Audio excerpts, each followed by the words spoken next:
Hola, bon dia, bona hora. Avui continuem parlant sobre la història del castell Cartoixa de Vallparadís. En concret ens centrarem en l'arribada dels cartoixans. En el 1344, Blanca de Centelles, filla de Bernat de Centelles i Saurina de Terrassa, última descendents de la família, decideix fer una donació. Dona tant el castell com a la quadra de Vallparadís, amb tots els drets senyorials que això suposava, a una ordre religiosa, en aquest cas cartoixans.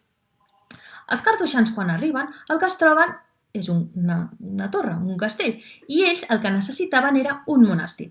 Llavors és quan es produeix la primera gran transformació de l'edifici. Passa d'un castell a ser un monestir.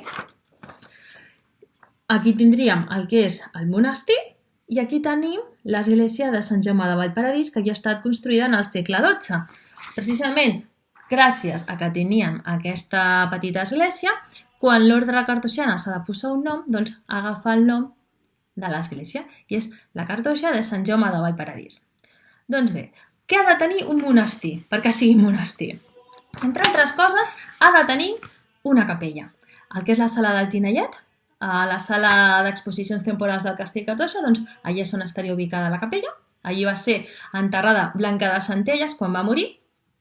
Després tindríem tot el claustre i envoltant el claustre tindríem les cel·les, les habitacions dels monjos on farien pràcticament vida. També hi haurien altres sales, com la sala capitular, que seria un lloc especial per trobar-se la comunitat quan fos necessari. Clar, l'ordre dels cartoixans és una ordre religiosa diferent, peculiar. Ells tenien una vida contemplativa, eren com eremites. Què vol dir tot això? Vol dir que per poder estar en consonància o en contacte amb la divinitat, això s'havia de fer de manera privada, d'una manera interior, en solitud. Per això són eremites. I per això feien una vida dintre de les cel·les. Com ho podien fer, això? L'estructura de l'ordre es basava en 3 nivells. Estava els pares, els germans i els familiars. Els pares són els que feien vida a les cel·les, no sortien. Fins i tot l'àpat el feien a l'interior d'aquestes cel·les. Tindrien alguna feina, però la seva principal funció era orar, estar en consonància divina, en soledat, tenir aquesta divinitat, però en el seu interior.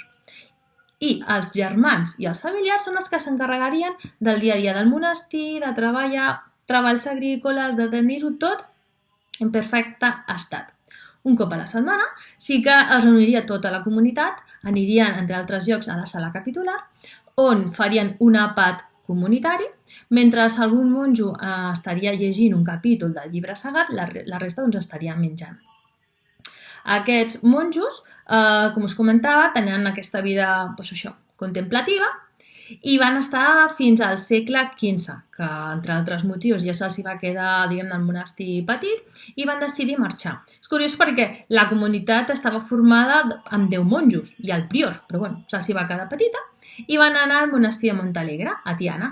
Es van emportar les despulles de Blanca de Centelles amb ells i hi ha una placa precisament en el monestir dedicada a Blanca de Centelles. En el 2004, el Museu de Terrassa va fer una exposició molt interessant precisament sobre la Cartoixa de Sant Jaume de Vallparadís, on es van poder veure restes arqueològiques d'elements que havia deixat la cartoixa, fragments de ceràmica, de vaixelles, coses molt interessants, que si ho voleu consultar, doncs entreu a terrassa.cat/museus i dintre dels catàlegs també trobareu informació d'aquesta exposició. Res més per ara i ara ens trobarem en el proper vídeo parlant sobre la quadra de Vallparadís.